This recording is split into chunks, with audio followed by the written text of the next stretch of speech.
Maps 4 has passed, and perhaps by historic margins. I'm Dave Morris in the Oklahoma's video studio, and I'm joined by Kayla Branch, who's at the watch party tonight for the Maps 4, well, the Vote Yes, I guess, Maps 4 campaign.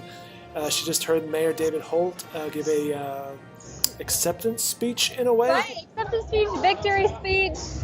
Yeah, it sounded like it. My guess is the mayor was quite happy. Very happy. There was a lot of cheering, a lot of clapping. And Mayor Holt was talking about and really emphasizing that he believes this vote, particularly the large margin that Maps 4 passed by over 70% so far, he believes that that margin really speaks to the community coming together and joining hands to pass something that is truly historic. From the people you spoke with tonight, what were they saying? Were they expecting a win? Were they expecting a big win? A lot of people were expecting a win, and most folks were not surprised at all that a victory came, but there was some shock that it was by so much. You know, there was no organized opposition voice to Maps 4 as far as I think most of the reporters in our newsroom could tell, but there were a lot of grumbles. There were some folks who had some serious issues with Maps, and there was a number that you saw that voted no. So I think that people were surprised by just how much support there ended up being. So I think it probably is important to note that voter turnout was fairly low. I think the latest estimate was about 12.5%. So it was a little low, but the margin was pretty big. Yeah, I was just speaking with your colleague David Dishman here in studio about that voter turnout, that it does seem a little bit low. Were you hearing any more feedback about that?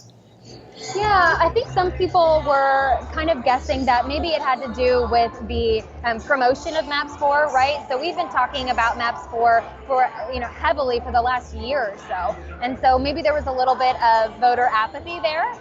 People just expected that there's support, and so someone will vote for it. Maybe I don't have to leave work or go out to the polls tonight. Someone else will do it. So I think that was kind of the assumption of why those numbers were a little low. Well, I have to ask you before I let you go to set the scene. You're at the Yale Theater, I believe, which is in the Capitol Hill District. What's it been like there tonight? Meaning, how's the crowd been? And the food? The food? Okay, so they had barbecue. It smelled delicious.